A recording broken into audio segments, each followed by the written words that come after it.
flight into darkness, and a turn no one can explain. In the pre-dawn darkness over Egypt's Red Sea coast, Flash Airlines Flight 604 vanished from radar just minutes after takeoff. For thousands of European tourists, Sharm el-Sheikh was a paradise in winter. Calm water, warm breezes, and by 2004, more than 4 million passengers passed through this airport every year, many on budget charter flights just like Flight 604.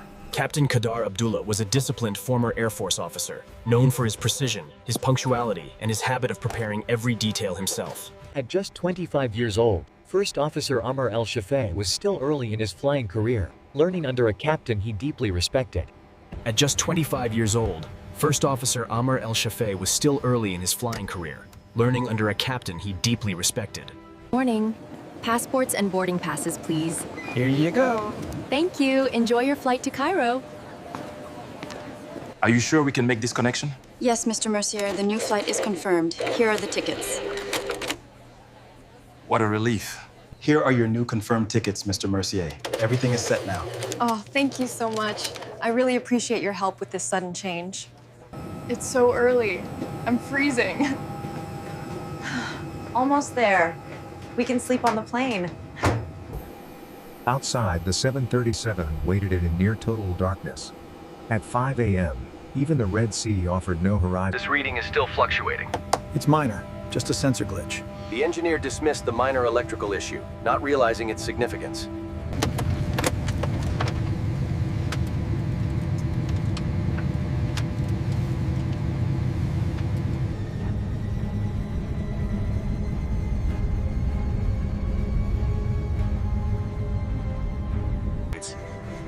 At exactly 5 a.m., Flight 604 began its takeoff roll, climbing into a sky with no moon. For the first seconds after liftoff, everything proceeded normally. The climb was stable, and the crew monitored their instruments closely. But only seconds later, something went wrong. The aircraft began banking to the right, opposite of the programmed departure path toward Cairo.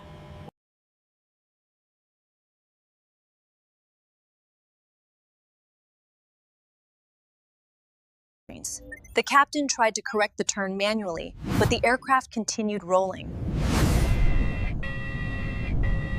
Autopilot.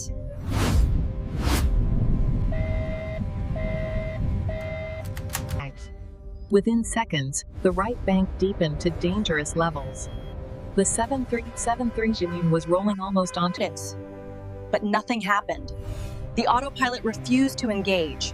The aircraft continued rolling, and the crew now faced the aircraft, now nearly inverted, broke into a violent spiral. Flight 604 was falling fast toward the dark waters below. Suddenly, the cockpit erupted in warnings. The ground proximity system blared alerts. Flight 604 was dangerously close to the surface. The aircraft, now nearly inverted, broke into a violent spiral. Flight 604 was falling fast toward the dark waters below. In the cabin, passengers felt the violent banking and sudden drop. Some screamed, others prayed. High G-forces pressed the crew back into their seats. The captain fought to level the aircraft, but the forces working against him were overwhelming. With only seconds left, the captain pulled the yoke to its limit. But Flight 604 had neither the altitude nor stability needed to recover. As dawn broke over the Red Sea, rescue boats rushed to the scene. But it was immediately clear that the impact had been catastrophic. As dawn broke over the Red Sea, rescue boats rushed to the scene. But it was immediately clear that the impact had been catastrophic. In Paris, families gathered to welcome loved ones home. At first, the flight was simply listed as delayed, offering a final, fragile hope. The debris field was small and tightly concentrated, evidence that the aircraft hit the water intact, with no explosion in midair. Hours later, airport officials began guiding families into private rooms. There, they delivered the heartbreaking news. One nephew later listened to a voicemail his aunt sent during the flight. Much of the aircraft had sunk to more than 1,000 meters, far beyond the limits of conventional divers. Recovering evidence would be almost impossible. French naval vessels deployed remotely operated vehicles capable of withstanding immense pressure. Their mission? Locate the photo horse. Against impossible odds, both the cockpit voice recorder and the flight data recorder were recovered from the abyss. With no survivors and no clear cause, investigators considered every possibility, even terrorism.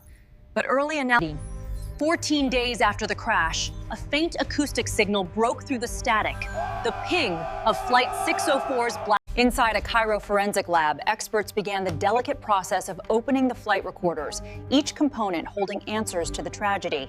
The cockpit voice recorder revealed tension, confusion, and a crew struggling to understand why their aircraft was turning the wrong way. Investigators evaluated several potential mechanical faults: a jammed spoiler, an aileron malfunction, or runaway trim. As data downloaded from the flight data recorder, a clear picture of the aircraft's final seconds began to emerge. Investigators considered spatial disorientation an invisible threat. Over a moonless sea, a pilot can... In full-motion simulators, engineers tested each failure mode to see whether any could replicate Flight 604's unusual banking behavior. When investigators combined the cockpit audio with flight data, the reconstructed flight path confirmed a sudden, unexpected... Flash Airlines had not provided standardized crew resource management training. Without it, junior crew members may hesitate to challenge a captain. As evidence accumulated, interpretations diverged. Egyptian investigators leaned mechanical failure, while the CVR revealed something chilling. Long stretches of silence from the first officer and observer. In those vital seconds, a year earlier, Swiss authorities banned Flash Airlines after a surprise inspection revealed missing pilot oxygen masks and defective instruments.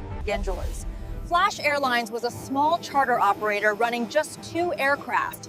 Its rapid expansion came at a cost. Other passengers came forward. On one earlier flight, travelers reported seeing flames from an engine.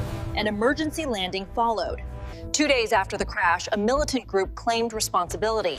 Investigators quickly dismissed it. The evidence showed no explosion.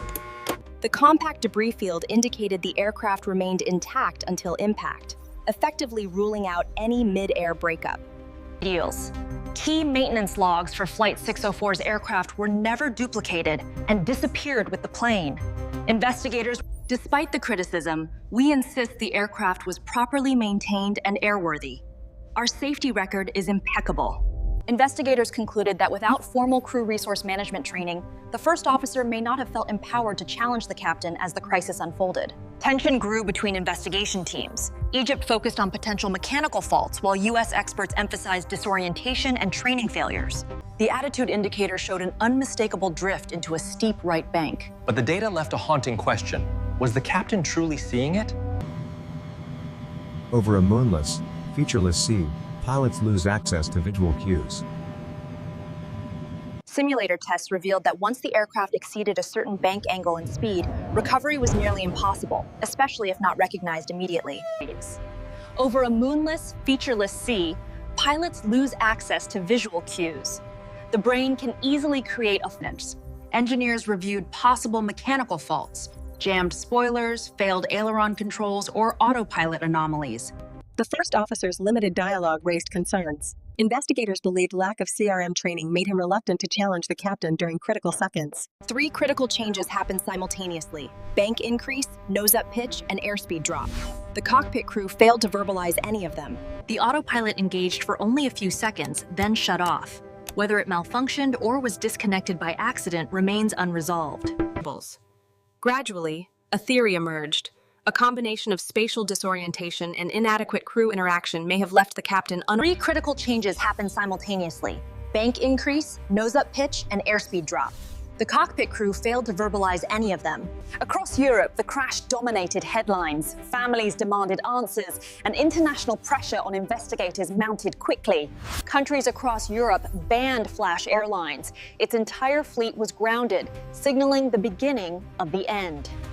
Despite extensive data, investigators withheld conclusions for nearly a year, fueling suspicion and controversy among international observers. Months passed without conclusions. Families marched, held vigils, and protested outside embassies, determined to uncover what truly happened. The crash crippled Flash Airlines. With bans rising and bookings plummeting, the company began to unravel financially. Egyptian officials addressed the public, assuring that investigators were pursuing every angle to uncover the truth behind Flight 604. Within 2 months of the tragedy, Flash Airlines ceased operations entirely. The crash had exposed deep structural weaknesses in the company. The crash became a catalyst for reform, leading to the creation of a European blacklist to ban unsafe airlines across all member states. Investigators issued critical recommendations: mandatory CRM training, improved disorientation protocols, and stricter maintenance documentation standards. Simulations showed that with effective crew communication, the right bank could have been detected and corrected early, preventing the crash entirely. After more than 2 years, Egypt released the final report. But instead of answers, it presented multiple possible causes, none confirmed. The report identified 4 mechanical scenarios capable of triggering the aircraft's right roll, but evidence for each remains circumstantial. French investigators agreed. They emphasized the near-total absence of cockpit coordination as the fatal factor. The US NTSB disagreed.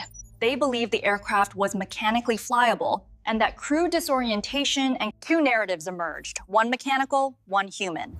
And with much of the wreckage unrecovered, neither side could conclusively prove its case. The tragedy led to sweeping changes: mandatory CRM training, stricter maintenance oversight, and Europe's first blacklist for unsafe airlines.